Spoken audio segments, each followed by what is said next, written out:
모두의 채용 톡톡 구독, 좋아요, 알림 설정 부탁드려요. 네, 열정과 혁신으로 기업을 일군 총수들의 찐 성공 스토리 차쌤이 총대맨 총수 없는 총수다바 총총총 트러스턴 컨설팅의 차재영 강사님과 함께합니다. 안녕하세요. 안녕하세요. 반갑습니다. 네, 쌤 이제 12월이 5일이 벌써 지났습니다. 그러게요. 쌤 올 한 해를 좀 돌아보면서 네. 어떤 것들이 가장 기억에 남으셨나요? 글쎄요, 뭐 여러 기억에 남는 상황들이 있지만 네. 우리 MC 연지와 함께했던 시간들을 아, 안 떠올릴래 안 떠올릴 네. 수가 없습니다. 잠시 한동안 저희 채널을 떠나시고 네. 날씨 전하시다가 다시 돌아오셨잖아요. 그것도 기억나고 아, 그때 이름 모를 식사 자리에서 네. 점심 때 네. 같이 맛있게 식사했던 기억들. 정작 제가 낸 적은 없는 네. PD님의 지출과 함께했던 식사 자리 때 아. 그런 게 기억나요. 아, MC 연지는 어떠십니까? 제 답변과 겹치네요. 깜짝 그래요? 놀랐습니다. 뭐 복장도 겹치고 할 얘기도 겹치고 그러니까요. 오늘 제가 뭐 할 건지도 다 알고 지금 이렇게 그러니까요. 아주 불안한데요. 네, 오늘 아이, 트윈 데이로 가시죠. 열심히 하겠습니다. 네. 이런 트윈 괜찮나요? 괜찮습니다. 되게 웃음으로 못 마시고 네, 어렵네요. 웃음으로 음악하고 이제 열심히 본격적으로 들어가 보도록 할 그렇죠. 텐데요. 네. 해마다 좀 이맘때가 되면요, 쌤.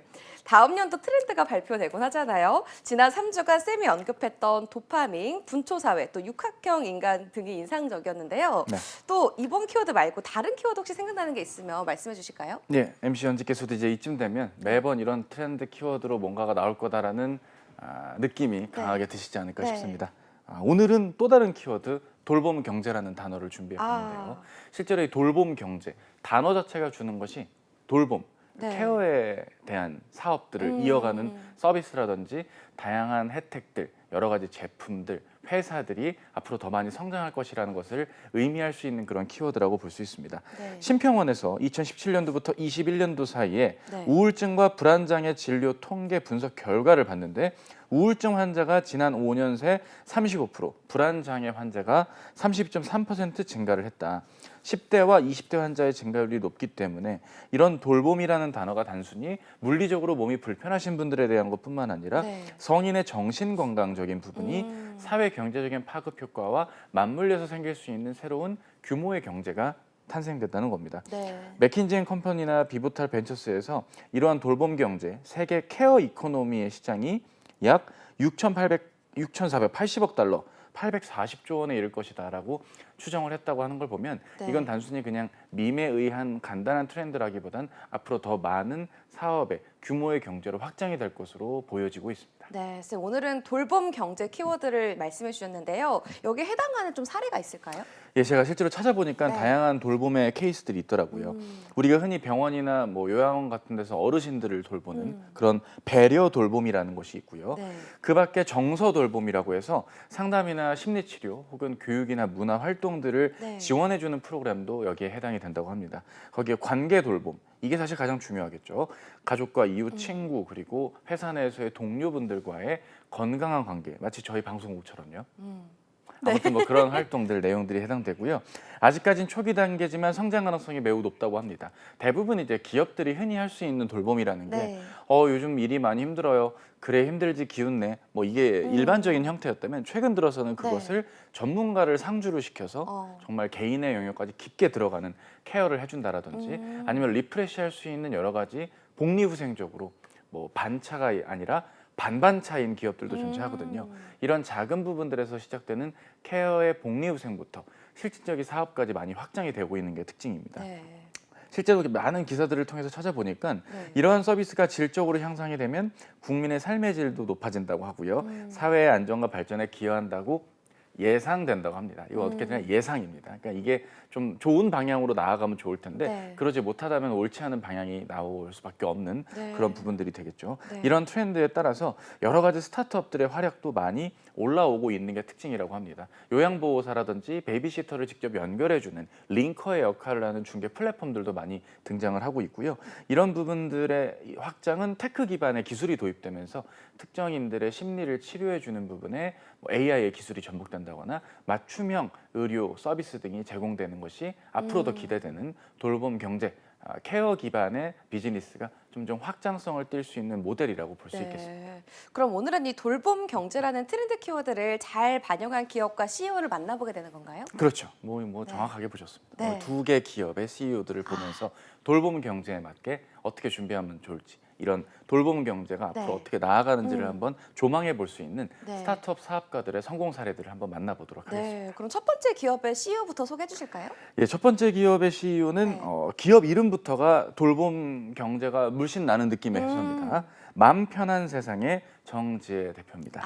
이 편한 세상 아니죠. 맘 네. 편한 세상입니다. 30대 중반의 나이로 알려져 있는 정 대표분, 5살 아이를 둔 워킹맘으로 알려진 네. 분인데요. 이분이 연세대에서 정보산업공학을 전공하고 5년간 컨설팅 펌이라든지 일반 기업체에서 직장 생활을 하시다가 좀 더 좋은 베이비시터를 구하고자 하는 어른들의 니즈를 충족시키고자 이 사업의 서비스를 시작을 했다고 합니다. 네. 실제로 아이 봐줄 사람이 없어서 눈물 훔치고 그만두는 많은 여성 직장인들에게 대변인이 되겠다라는 일념으로 시작을 했는데, 그러니까 실제로 여러 인터뷰를 통해서 이런 말도 했습니다. 아이를 키우고 직장을 떠나는, 아이를 안 낳아도 아예 결혼 자체를 선택을 안 하는 일까지 벌어지는 최근의 이 맞아요. 사태를 네. 직면하게 된 것이죠. 근데 또 본인께서 이제 컨설팅 펌에서 근무를 했던 이력이 있던 분이다 보니까 어떤 이런 사회적인 구조적인 문제를 창업을 통해서 한번 해결해 보는 것이 어떨까라는 막연하지만 분명한 방향성을 네. 갖고 사업을 시작했다고 합니다. 네. 해서 예쁜 가정도 꾸리고 커리어도 잘 가꿔나가고 싶은 것들을 가능케 했던 그런 부분의 회사라고 할 수 있고요.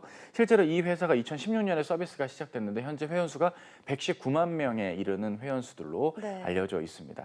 주요 사업 모델이라고 한다면 베이비시터 분들의 연락처를 월 정액으로 결제를 하면 연락처를 좀 무제한으로 볼 수 있게 해서 내 아이에게 맞는 최적의 베이비시터를 구하는 사업들도 현재 알려져 있고요. 이게 이제 B2B 사업으로도 확장이 된 걸 여러 기사를 통해서 확인을 했습니다. 네. 실제로 보니까 기관 전용 관리형 플랫폼 맘시터 프로, 그러니까 서비스 이름이 맘시터인데 네. 맘시터 프로라고 해서 공공기관들에서 베이비시터를 구하지 못하는 직장인분들, 즉 기관이라든지 강소 기업들에서 실질적으로 이런 케어가 어렵거나 유치원이라든지 유아시설을 갖추지 못하는 기업들에게 네. B2B로 계약을 맺어주는 그런 형태의 사업들이 이루어지는 게 특징이고요. 네. 이러한 사업들의 특징 끝에 언론사에서 주최하는 어워즈에서 아이 돌봄 플랫폼으로 플랫폼 부문 3년 연속 수상을 했던 그런 회사로도 알려져 있고, 작년 여름에는 또 아이 돌봄 전문가 과정이 오픈이 되었다고 합니다. 네. 실제로 이제 고용 창출의 효과도 있다고 볼 수 있는데요. 베이비시터를 아직까지는 옆동 누구 엄마가 잘한대, 누구 할머니가 약간 되게 힙하시대, 막 이런 건너의 풍문으로만 맞아요. 뭐 시터분들을 입소문으로, 그렇죠. 네. 또 학부생을 함부로 또 구했다가 기말고사 보러 가야 돼요. 흥 하고 또 빠져나가면 우리 아이 혼자 이렇게 멘탈이 나가고 그럴 수도 있는 거잖아요. 네. 그래서 이런 부분들에 맞게 종사자, 즉 이런 베이비시터 기반의 플랫폼 종사자 특화 교육 사업을 이어가면서 수강 인원의 90%가 4060 세대인 여성분들, 경력 단절인 분들에게 고용 창출의 효과까지 제공해주는 아주 그냥 훌륭한 기업이다, 이렇게 네. 말씀을 드리겠습니다. 보니까 베이비시터 사업인 것 같은데요, 쌤. 네. 이 정지혜 대표와 트렌드 키워드 돌봄 경제 관련해서 좀 소개해 주실까요? 맞습니다. 오늘의 돌봄 경제 키워드의 첫 번째 CEO인 네. 정지혜 대표의 이야기, 바로 육아 돌봄부터 나라 돌봄까지 실현하는 맘시터라고 키워드를 정해봤습니다. 네. 한번 실제로 소개해 주시죠. 네. 예, 그녀의 직장 생활을 다시 한번 좀 이야기를 해볼 필요가 있는데요. 여러 인터뷰에 따르면 정지혜 대표는 소위 잘 나가는 직장인으로 20대를 보냈다고 합니다. 학부 졸업 후에 원하는 유수의 경영 컨설팅 회사에 입사를 했는데 자정을 넘기면서 야근을 밥 먹듯이 하는 일들이 벌어졌다고 합니다. 실제로 밥 먹듯이 일을 하다 보니 당연히 이제 일이 어느 정도 익숙해지는 단계에 이르게 되면서 어느 정도 자기 자신에 대한 의사결정, 라이프 스타일과 일 사이에서 어떤 갈등을 겪는 일들이 벌어지게 되었다고 합니다. 인터뷰에 따르면요, 저는 커리어도 쌓고 싶고 결혼도 하고 싶어서 아이도 갖고 싶었다. 네. 근데 높은 직책에 올라간 여자 선배들을 보면 대부분 미혼이시거나 결혼하셔도 아이가 없는 것들, 맞아요. 워라밸이 비교적 나은 회사로 이직을 하더라도 크게 다를 바는 없었다라는 것이었습니다. 해서 29살이 된 시점에서 창업을 하게 되었는데, 회사 다니면서 한 달에 한두 번은 우는 소리로 집에 전화하는 선배들의 울부짖음에 견디다 못해 내가 이걸 결정을 하게 되었다. 화장실에서 아이와 영상 통화를 하면서 우는 선배들처럼 여성 직장인분들에게 대안이 될 수 있는 그런 플랫폼을 실질적인 사업을 통해서 당시의 남자친구이자 지금의 남편분의 적극적인 지지 아래 사업을 시작하게 되었다고 네. 합니다. 내가 맞다고 생각하는 일, 스스로 옳다고 믿는 일이 무엇인지 맞다면 그걸 과감하게 드라이브를 정 대표는 걸었던 것입니다. 상당히 이제 안타까운 워킹맘들의 현실을 직접 목격을 하시면서 이 창업을 결심하게 되신 것 같은데요. 아무래도 이 세상에 없던 육아 문제를 해결하는 사업 아이템을 찾는 것도 그렇죠. 그렇고 이것을 실제로 사업화하는 과정도 쉽지만은 않았을 것 같은데요, 쌤? 맞습니다. 실제로 창업을 이게 퇴사를 해야 이제 본격적인 창업을 네. 할 거 아닙니까? 실제로 보면 본인께서 직접 베이비시터로 일을 해보는 걸 통해 실질적으로 시터분들의 현 업무 상황들을 좀 이해하려고 노력했던 부분들도 보였고요. 네. 실제로 워킹맘과 관련한 기사나 논문을 찾는 건 필수고 네. 가입자 119만 명의 플랫폼 맘시터의 배경이 될 수 있는 여러 가지 우여곡절들이 실제로 존재를 했습니다. 네. 실제로 돈이 안 되는 시장이니까 함부로 들어오면 안 된다. 그리고 맘카페 같은 데서 소문이 잘못 났다간 큰일 난다라는 식의 어떤 부정적인 의견들. 네. 네가 어떻게 그걸 할 수 있겠냐. 특히 어. 이제 미혼이었을 때 이 사업을 시작을 하다 보니 기혼자들의 마음을 당신이 어떻게 알겠냐 식의 비아냥을 네. 들었다고 하고요. 이런 부분들에선 결국 가족들의 응원과 동의 끝에 아이를 돌봐주는 서비스를 온라인으로 찾는 부분에 대한 해결책을 데이트 어플의 어떤 성공 사례들을 통해서 확인을 할 수 있었다고 합니다. 이 당시만 하더라도 벌써 한 8년 전, 네. 7년 전 상황이었는데 네. 실제로 온라인상에서 사랑하는 사람들을 만나거나 네. 뭐 인기 있는 사람을 데이팅 매칭을 하는 어플들이 막 인기를 끌었었기 때문에 이런 라이트한 부분의 매칭에 이어서 좀 더 딥하게 실질적인 수요자와 공급자 간의 매칭이 이루어지는 곳에서의 사업도 충분히 네. 승산이 있지 않을까 이렇게 판단을 하게 되어서 이 사업에 확신을 갖고 본격적인 투자와 네. 사업을 이어가게 된 것입니다. 네, 보니까 여러 어려움이 있었던 것 같습니다. 어려움을 잘 딛고 나서 사업이 잘 추진되고 확장되기까지 숨은 노력들도 있었을 것 같은데요. 어떤 노력들이 있었을까요? 네, 맞습니다. 실제로 이제 경영 컨설팅 직원분이다 보니까 네. 비즈니스 모델을 갖추는 게 무엇보다 중요하다고 스스로 생각을 했었다고 합니다. 네. 아이를 돌봐주는 건 힘든데 또 그렇다고 너무 많은 비용으로 회원을 유치한다거나 베이비시터 분들에게 좀 어느 정도 이익이 돌아가지 않는 구조라고 한다면 어느 정도 최선의 비즈니스 모델을 구축하는 게 쉽지는 않았던 부분이겠죠. 직접 전단지를 붙이고 구글 폼으로 시터와 부모가 플랫폼에 가입할 수 있는 의사가 있는지부터 한 스텝 한 스텝 낮은 단계에서부터 사업을 이어가게 되었다고 합니다. 네. 실질적인 비용의 지불 의사가 있는 어떤 금액대가 확인된 이후부터는 규모의 경제가 생기기 시작했고요. 창업한 지 1년 만에 흑자로 전환이 되었다고 합니다. 인건비, 사무실 임대료, 마케팅 비용이 해결되면서 본격적인 투자를 받으면서 사업이 이어지게 된 것입니다.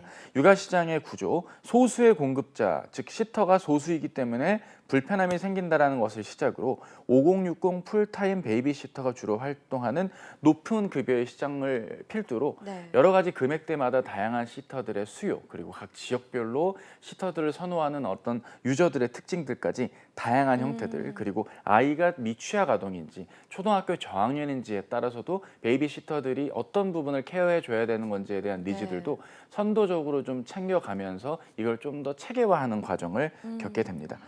이를테면 교육적으로도 도움이 되길 원하는 보호자의 경우라면 그러한 부분들을 충족시킬 수 있게 여러 가지 형태들의 사업들과 내용이 이어지게 되었고요. 네. 직접 발로 뛰는 노력부터 실질적으로 수요자들이 원하는 니즈까지 캐칭하는 이런 일련의 과정들이 오늘날의 119만의 대형 맘시터 플랫폼으로 성장을 하게 된 것입니다. 직접 이 베이비시터로 근무를 해보면서 발로 뛰는 노력을 했다는 게 네. 인상적인데요. 네. 쌤, 그렇다면 이 정지혜 대표의 맘 편한 세상, 앞으로 돌봄 경제 키워드에 맞게 어떤 사업과 전망이 기대가 되나요? 예, 일단은 교육 부문과 이걸 플랫폼을 해외로도 수출할 수 있는 것 두 가지로 생각해 볼 수 있습니다. 네. 일단은 아까 뭐 맘시터 전문 과정을 열었다고 하는 부분들, 실제로 경력이 단절된 분들 중에 공부는 그렇게 많이 하고 싶진 않은데 네. 뭔가 이렇게 좀 이렇게 자격증 같은 게 있으면 뭔가 좀 이렇게 내가 발전은 된 것 네. 같고 뭔가 전문 직렬을 하나 내가 취득한 것 같은 느낌을 네. 받을 수가 있잖아요. 그래서 그런 부분들의 교육을 뭐 사단 법인 자격이든 국가 공인까지는 아니더라도 일정 부분 이 교육과 과정을 좀 더 체계화하게 된다면 네. 경력 단절 여성들에게 교육으로서 또 입지를 받을 수 있고 기관들의 투자를 받으면서 이걸 좀 더 많은 경력 단절 여성들의 네. 경력 이어짐에 도움을 줄 수도 있고요. 글로벌 시장에서도 특히 동남아시아 권역에서 시터가 많이 필요한 곳들에게도 단순한 어떤 C2C 간의 거래가 아니라 네. B2B 간의 거래로도 확장을 할 수 있는 그런 좋은 비즈니스 모델로도 볼 수 있기 때문에 네. 유의미한 성과의 사업이라고 생각을 합니다. 네, 그렇다면 이 첫 번째 CEO와 관련해서 우리가 좀 알아가면 좋을 만한 게 어떤 게 있을까요?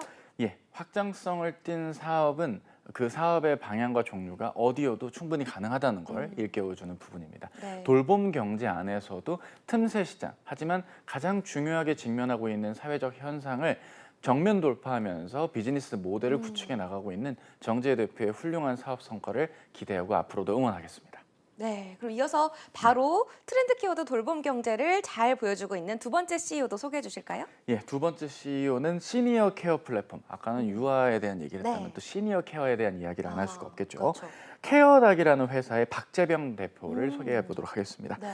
박재병 대표의 케어닥부터 말씀을 드릴 텐데요. 노인 돌봄 사업을 2018년도부터 시작해서 이제 5년 차 기업이 되었습니다. 20-30명으로 시작한 회사에서 어느 정도 3,500여 명의 간병인과 요양보호사가 참여를 하는 많은 어르신들을 케어하는 대표 기업으로 성장을 하게 되었는데요. 우리나라에서 가장 큰 시니어 케어 기업 하면 이제 케어닥을 떠올리게 되는 상황에 이르게 되었습니다. 네. 간병회사, 요양원 이렇게 뭔가 성격이 뚜렷했던 기존의 시니어 케어 시장에 새로운 판로를 개척한 사례라고 볼 수 있는데요. 네. 뭐 여러 가지 인프라에 필요한 여러 가지 요소들, 맞춤형 토탈 케어 그리고 실질적인 요양 시설의 현대화된 사업까지 현재 다양한 형태로 시니어 케어를 이어가고 있는 대표적인 네. 기업이기 때문에 선정을 해봤습니다. 네, 첫 번째 사례는 육아 돌봄과 관련한 내용이었고요. 이 두 번째 지금 말씀해주신 케어닥의 박재병 대표님은 시니어 계층에 대한 돌봄 서비스인데요. 돌봄 경제 관련해서 어떤 내용 만나볼 수 있을까요? 네, 실질적으로 네. 건강한 노년 그리고 돌봄의 생태계를 구성한다는 점에서 의미가 있다라고 해서 돌봄 경제 키워드 두 번째, 멋있는 노인 인구가 많아지는 세상을 꿈꾸는 케어닥이라고 정해봤습니다. 네. 제가 제목을 뽑아놓고 혼자 흐뭇해서 네. 모니터를 한참을 쳐다봤던 네. 기억이 나는군요. 네. 실제로 이분의 사업이 조금 희한한 케이스인데 이분은 원래 사업을 처음부터 이 시니어 케어를 했던 분은 아닙니다. 기존에는 여행사 사업을 이렇게 하셨다고 하더라고요. 네. 전 세계를 돌면서 시니어 관련된 사업들이 현지 곳곳에서 있는 것들을 네. 통해서 한번 이것도 사업이 될 수 있겠다라는 조금은 막연한 생각을 하게 되었다고 합니다. 하지만 국내로 돌아와서 보았을 때 치매를 앓고 있는 할머니 그리고 오랜 기간 간병을 해오신 어머니의 이런 모습을 통해 노인 돌봄 서비스가 먼 나라 이야기가 아니라 바로 우리나라에도 해당될 수 있다는 걸 확인이 되었다고 합니다. 2017년도에는 부산 독거노인 봉사단체 쪽방 나들이를 운영하면서 네. 노인복지 서비스가 구조적인 문제에 봉착할 만큼 한계에 이르렀다는 것을 발견하게 됩니다. 일방향적으로 그냥 원하든 원치 않든 예산 안에서 그냥 물건을 제공해드리거나 네. 뭐 대화를 나누는 수준의 이런 일방향적인 봉사활동식의 노인 케어가 과연 언제까지 지속이 되어야만 하는가라는 구조적인 문제를 인지하게 되었다는 것이죠. 실질적인 무전여행 등을 통해 느꼈던 노하우 그리고 국내 많은 간병과 관련한 조금은 올드한 접근들을 딛고 나아가는 즉 사각지대에 놓인 노인 돌봄을 좀 더 세상 밖으로 꺼내자라는 취지로서 사업을 이어가게 되었다고 합니다. 네. 이런 정보의 불균형에 있어서 요양시설과 간병인에 대한 정보를 찾을 수 없는 부분들부터 해소를 해야겠다고 판단을 합니다. 네. 해서 무료 인터넷 사이트를 개설을 통해서 이 부분에 대한 케어를 돌봐주기로 한 것인데요. 네.